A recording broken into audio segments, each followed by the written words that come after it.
नमस्कार दोस्तों, आज हम पितृपक्ष यानी श्राद्ध कब से शुरू हो रहे हैं और श्राद्ध कैसे निकाले जाते हैं, इसके बारे में जानेंगे। तो दोस्तों, वीडियो शुरू करने से पहले एक बार चैनल को जरूर सब्सक्राइब कर ले ताकि आपको हमारी हर वीडियो का नोटिफिकेशन मिलता रहे। तो दोस्तों, पितृपक्ष पितरों को समर्पित है। इस दौरान पितरों की आत्मा की शांति के लिए श्राद्ध किया जाता है। पंचांग के अनुसार पितृपक्ष की शुरुआत भाद्रपद माह की पूर्णिमा तिथि से होती है और अश्विन माह के कृष्ण पक्ष की अमावस्या तिथि पर इसका समापन होता है। पितृपक्ष यानी श्राद्ध का हिंदू धर्म में विशेष महत्व होता है। पितृपक्ष के दौरान पूर्वजों को रोट श्रद्धापूर्वक याद करके उनका श्राद्ध कर्म किया जाता है। पितृपक्ष में पितरों को तर्पण देने और श्राद्ध कर्म करने से उनको मोक्ष की प्राप्ति होती है। इस दौरान न केवल पितरों की मुक्ति के लिए श्राद्ध किया जाता है, बल्कि उनके प्रति अपना सम्मान प्रकट करने के लिए भी किया जाता है। पितृपक्ष में श्रद्धा पूर्वक अपने पूर्वजों को जल देने का विधान है। ऐसे में चलिए जानते हैं तर्पण विधि, नियम, सामग्री और मंत्र के बारे में। सनातन धर्म में पितृपक्ष का विशेष महत्व है। धार्मिक मान्यताओं के अनुसार पितृपक्ष में स्नान, ध्यान, तर्पण, श्राद्ध कर्म इत्यादि से व्यक्ति को पितरों का आशीर्वाद प्राप्त होता है और पूर्वजों की आत्मा को तृप्ति प्राप्त होती है। इस अवधि में पितर अपने परिवार के सदस्यों से मिलने के लिए मृत्युलोक पर आते हैं। आइए जानते हैं कब से शुरू हो रहा है पितृपक्ष। वैदिक पंचांग के अनुसार अश्विन मास के कृष्ण पक्ष की प्रतिपदा तिथि से पितृपक्ष का शुभारंभ हो जाता है। सनातन धर्म में पितृपक्ष का विशेष महत्व है। मान्यता है कि पितृपक्ष की अवधि में पूर्वज स्वर्गलोक से मृत्युलोक पर अपने परिवार के सदस्यों के साथ समय बिताने आते हैं। धार्मिक मान्यता है कि पितृपक्ष में श्राद्ध कर्म, तर्पण, पिंडदान और स्नानदान करने से जीवन में सुख समृद्धि की प्राप्ति होती है। साथ ही इस अवधि में इन कर्मों को करने से पूर्वजों की आत्मा को शांति मिलती है और उनका आशीर्वाद प्राप्त होता है। आइए जानते हैं साल 2023 में कब से शुरू हो रहा है। पंचांग के अनुसार भाद्रपद की पूर्णिमा तिथि 29 शुक्रवार के दिन पड़ रही है। ऐसे में इसी दिन से पितृपक्ष का शुभारंभ हो जाएगा। बता दें कि पितृपक्ष का समापन अश्विन कृष्ण पक्ष की अमावस्या तिथि के दिन हो जाता है, जो 14 अक्टूबर 2023 शनिवार के दिन पड़ रहा है। बता दें कि विक्रम संवत 2023 में पितृपक्ष की शुरुआत 15 दिन देरी से हो रही है। ऐसा अधिक मास या पुरुषोत्तम मास के कारण हुआ है। 29 सितंबर शुक्रवार पूर्णिमा, प्रथम श्राद्ध 30 सितंबर शनिवार, द्वितीया श्राद्ध 1 अक्टूबर रविवार, तृतीया श्राद्ध 2 अक्टूबर सोमवार, चतुर्थी श्राद्ध 3 अक्टूबर मंगलवार, पंचमी श्राद्ध 4 अक्टूबर बुधवार, षष्ठी श्राद्ध 5 अक्टूबर गुरुवार, सप्तमी श्राद्ध 6 अक्टूबर शुक्रवार, अष्टमी श्राद्ध 7 अक्टूबर शनिवार, नौवां श्राद्ध 8 अक्टूबर रविवार, दशमी श्राद्ध 9 अक्टूबर सोमवार, एकादशी श्राद्ध 11 अक्टूबर बुधवार, द्वादशी श्राद्ध 12 अक्टूबर गुरुवार, त्रयोदशी श्राद्ध 13 अक्टूबर शुक्रवार, चतुर्दशी श्राद्ध 14 अक्टूबर शनिवार। सर्व पितृ अमावस्या श्राद्ध आप पितृपक्ष में घर पर ही आसान तरीके से पितरों को कर प्रसन्न सकते हैं। पितृपक्ष में आप गया, गोदावरी तट और प्रयाग में श्राद्ध तर्पण नहीं कर सकते हैं, तो घर पर रहकर भी पितरों को खुश कर सकते हैं। महाभारत और पद्मपुराण सहित अन्य स्मृति ग्रंथों में कहा गया है कि जो पितृपक्ष में अपने पितरों के निमित्त सामर्थ्य के अनुरूप पूरी विधि से श्राद्ध करता है, उसकी इच्छाएं पूरी होती है, घर परिवार में शांति होती है, व्यवसाय तथा आजीविका में उन्नति होती है, साथ ही हर तरह की रुकावटें दूर हो जाती हैं। श्राद्ध तिथि पर सूर्योदय से दिन के 12:24 की अवधि के बीच ही श्राद्ध करें। इसके लिए सुबह उठकर नहाएं, उसके बाद पूरे घर की सफाई करें। घर में गंगाजल और गौमूत्र भी छिड़के।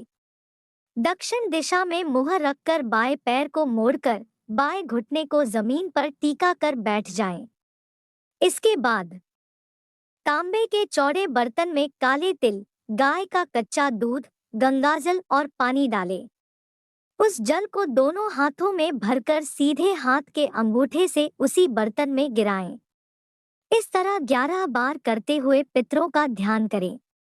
घर के आंगन में रंगोली बनाएं। महिलाएं शुद्ध होकर पितरों के लिए भोजन बनाएं।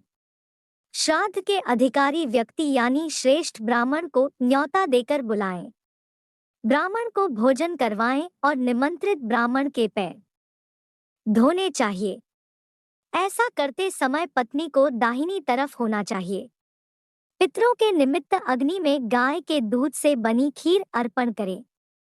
ब्राह्मण भोजन से पहले पंचबली यानी गाय, कुत्ते, कौए, देवता और चींटी के लिए भोजन सामग्री पत्ते पर निकालें।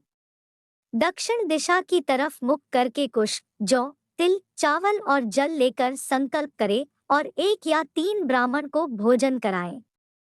इसके बाद भोजन थाली अथवा पत्ते पर ब्राह्मण हेतु प्रसन्न होकर भोजन परोसे। भोजन के उपरांत यथाशक्ति दक्षिणा और अन्य सामग्री दान करें। इसमें गौ, तिल, घी, वस्त्र, अनाज, गुड़, चांदी तथा नमक, जिसे महादान कहा गया है, का दान करें। इसके बाद निमंत्रित ब्राह्मण की 4 बार प्रदक्षिणा कर आशीर्वाद लें। ब्राह्मण को चाहिए कि स्वस्तिवाचन तथा वैदिक पाठ करे तथा गृहस्थ एवं पितर के प्रति शुभकामनाएं व्यक्त करें। श्राद्ध में सफेद फूलों का ही उपयोग करें।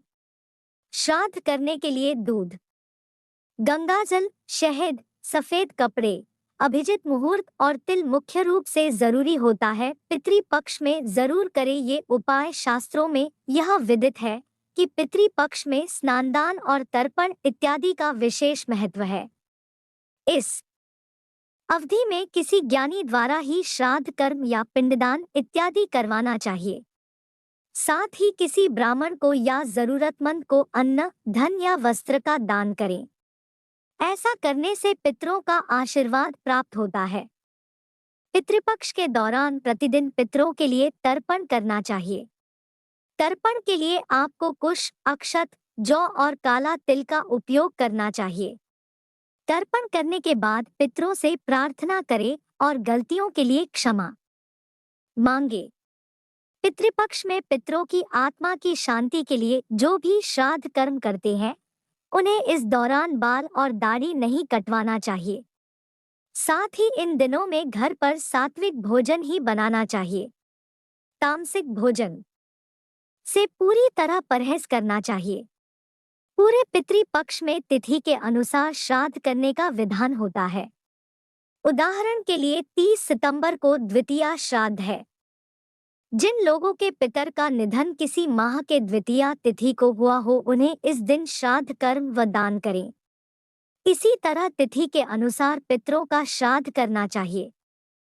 अगर किसी को मृत्यु की तिथि की जानकारी नहीं हो तो उन्हें सर्वप्रिय अमावस्या के दिन श्राद्ध करना चाहिए। कहा जाता है कि पूर्वजों की 3 पीढ़ियों की आत्माएं पितृलोक में निवास करती है। पितृलोक स्वर्ग और पृथ्वी के बीच का स्थान माना जाता है। यह क्षेत्र मृत्यु के देवता यम द्वारा शासित है, जो एक मरते हुए व्यक्ति की आत्मा को पृथ्वी से पितृलोक तक ले जाता है। ऐसे में जब आप पितृपक्ष के दौरान श्राद्ध कर्म करते हैं तो पितरों को मुक्ति मिलती है और वे स्वर्ग लोक में चले जाते हैं। पितृपक्ष पूर्वजों की मृत्यु के तिथि के अनुसार श्राद्ध कर्म या पिंडदान किया जाता है। किसी व्यक्ति को यदि अपने पूर्वजों की मृत्यु का तिथि याद नहीं है तो वह अश्विन कृष्ण पक्ष की अमावस्या के दिन यह कर्म कर सकते हैं। ऐसा करने से भी पूर्ण फल प्राप्त होता है। वैसे तो पितृपक्ष की सभी तिथियां महत्व वाली हैं, क्योंकि हर तिथि पर किसी न किसी के पितर का देहांत हुआ होता है और वे उनके लिए श्राद्ध, तर्पण आदि करते हैं। लेकिन पितृपक्ष में भरणी श्राद्ध, नवमी श्राद्ध और सर्व पितृ अमावस्या या अमावस्या श्राद्ध की तिथियां महत्वपूर्ण है। पितृपक्ष में भरणी श्राद्ध पंचमी तिथि को हो तो बहुत ही अच्छा होता है। उस तिथि पर दोपहर में भरणी नक्षत्र का होना जरूरी है, तभी भरणी श्राद्ध का महत्व होता है।